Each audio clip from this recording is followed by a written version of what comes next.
Where were you when you found out you guys were headed to the college football playoff? Sitting on the couch with my kids, and everybody was obviously real anxious and wanted to see it happen, and so yeah, it was a pretty big celebration. So they were excited for the opportunity. So, but yeah, it was pretty cool. What does it mean to you, to not just for yourself but for the team, to be able to continue the season, to have another chance to be able to potentially fight for a national championship? Yeah, I think we're going to take it one game at a time. I mean, first off, we've got a really good opponent. A ton of respect for that. Um, has a long storied tradition. So, opportunity for us to play another game, and um, opportunity for us to go out and prove who we are and try to put our best foot forward. So excited for our guys. I think they definitely had earned the right to have that opportunity, and um, yeah, just excited to go play, and obviously great team we got to play against, and prepare our guys to go up there and you know give our best showing. So.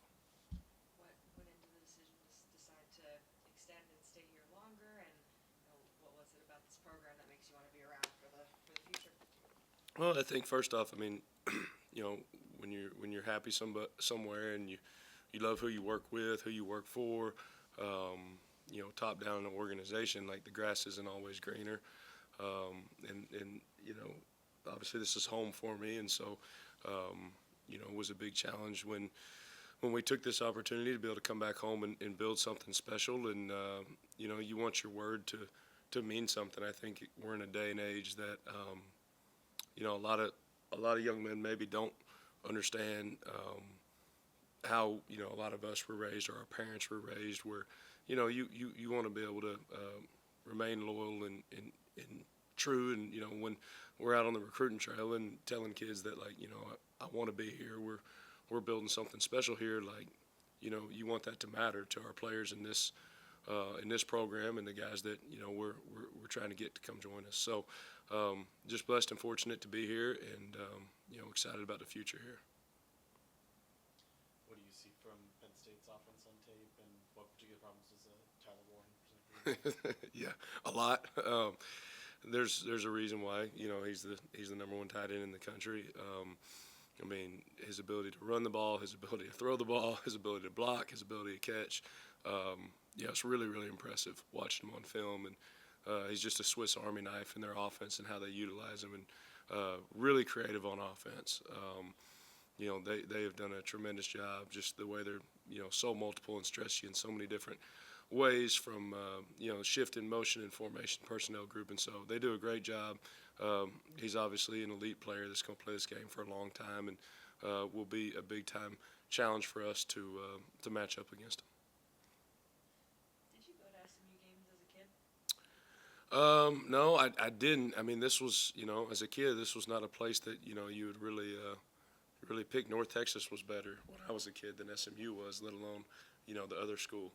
Um, but no, it was just, I've had friends that have played here, guys that I've known that have gone to school here, and so,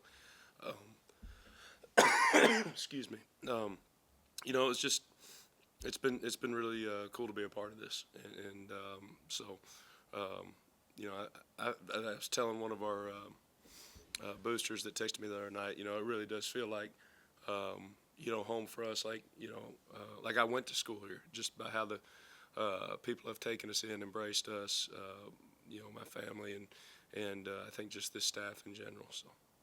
And how have you seen, just in your time, either living here or being familiar with the program, like the city of Dallas and DFW kind of rally around SMU? Like, how different is it now from when it was years ago, Yeah. or even when you first started? No, I think we just changed it in the last 2 months, really. When you look at it, even last year, the success that we had, the record at home that we had, we still didn't have the turnout for home games like we wanted to. And I think that's, first off, you have to credit our student body, which has done a tremendous job. We're not the biggest school, but, man, they're loud, and they create a great atmosphere for college athletics at this place. And so I think it starts with them. But, then everybody, within the administration, not just the football side of things, but the marketing side of things, that have work to promote and make this, a unique game day atmosphere. And obviously when you got, a fun team to watch that's right here in Dallas, I think people have finally just realized, hey, this is worth my time to come watch this football team. And so it's definitely an exciting time. How do you go about balancing preparing for this next game and also transfer portal opening? What's kind of the balance been like for you? Yeah, it's a great question. Luckily, there's a week, that we have this week as we're prepping, but trying to do both. I think next week it gets even harder because you're trying to do two things at once, and I think it's something that definitely needs to be changed. It's not fair to put it during this season for it's like making the playoffs in the NFL but having free agency at the same time. I mean, it really makes no sense. But we manage it the best we can. We have a professional staff, and obviously trying to address needs. But first and foremost, making sure that our kids are prepared and ready for Penn State. So, and it happens so quick at this time. You just got to be really informed on the kids you're recruiting, so you can make good judgment decisions. I think there's been, we've had a lot of success with the transfers that we've brought in that have done really well within our program. I think we've done a good job, doing our homework and due diligence on guys. But I think you've seen programs, even programs in this conference potentially, that have brought in a bunch of transfers and maybe they weren't the right fit culturally. So we gotta be smart and make sure that we don't, do anything hasty too. Let's get the right guys here that want to be here for the right reasons. I mean, this is one of the fastest growing cities in the United States. This is a great academic degree. This is, there's a lot of reasons you come to SMU outside of the fact that, we're a top 12 program in the country right now. So, finding the guys that appreciate that. Yes, we want great football players, but we want great fits and young men that want to be developed, in every aspect of their life. For the most part this season, you guys have played 3 games and then a bye week. Well, you just played 4 games in a row. So how important has this bye week been to sort of reset? Yeah, I think it's been good for the guys. Obviously, coming off a tough game that really felt like we should have won in a lot of ways. I think fans feel the same way when you watched it. Whether it was some bounces that didn't go our way, obviously we put ourselves in a hole early in the game. Some controversial calls or no calls, but there were a lot of things that affected it. But what I was really proud of was how our guys fought and bounced back.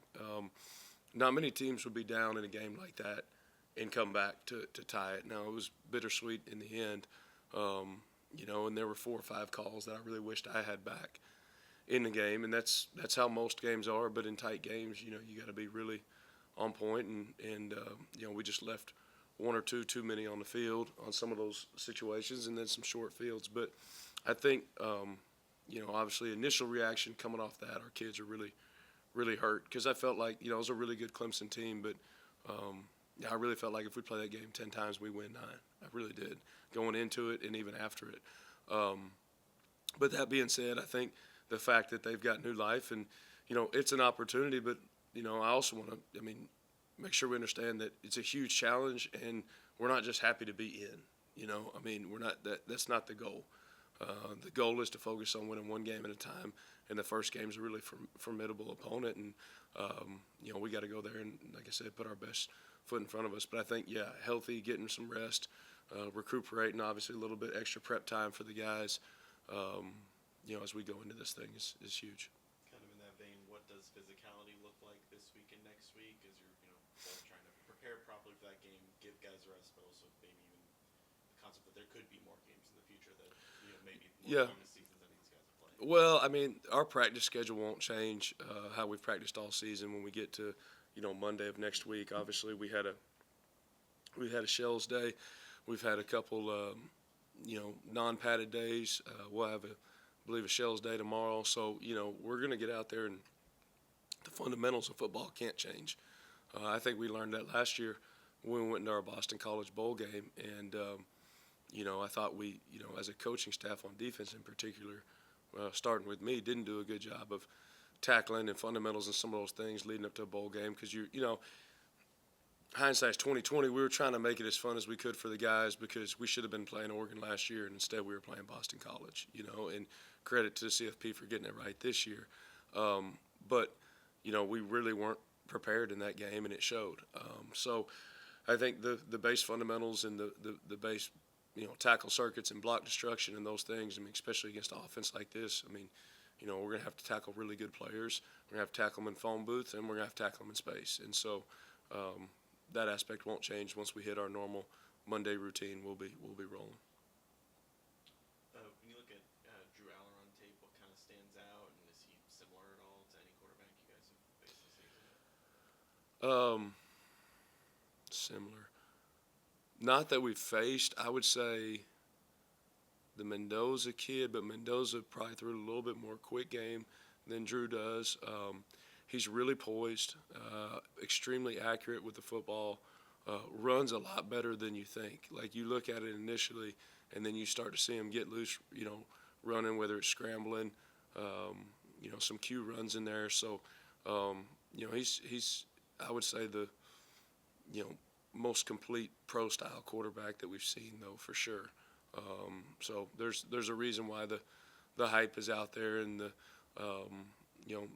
accolades and the talk and the success that he's had, because he's a really good football player, really good quarterback. How do you prepare for the atmosphere, the whiteout game, their size of their stadium? Yeah, I think the positive is our guys, have been in a lot of environments. We're not going to have been in that environment for most of them, but we've got guys that have transferred from, and played in big-time ACC or SEC games. So, you look across the board. Deuce played at A&M, so he's played in big environments. You look at, our whole D-line played at Miami. So, you start there, and then, you look at the experience of guys that we've got, the Isaiahs, the Jonathans, the Ahmads, the Colbys, that you expect aren't going to let the moment be too big. And, I think the biggest thing is just, it's still football. It's one play at a time. It's focus. It's communication. I think on our side of the ball, it will probably be a little bit easier because it won't be quite as loud as when the offense has the ball, right? So, but just, don't let the moment be too big. Kind of try to act medium in the moment, never too high, never too low. Things are going to happen, good plays, bad plays. Great, celebrate, boom, something happens, move on to the next play. And that's the mentality we've had all year, and that's the mentality we'll have to have as a defense going into this.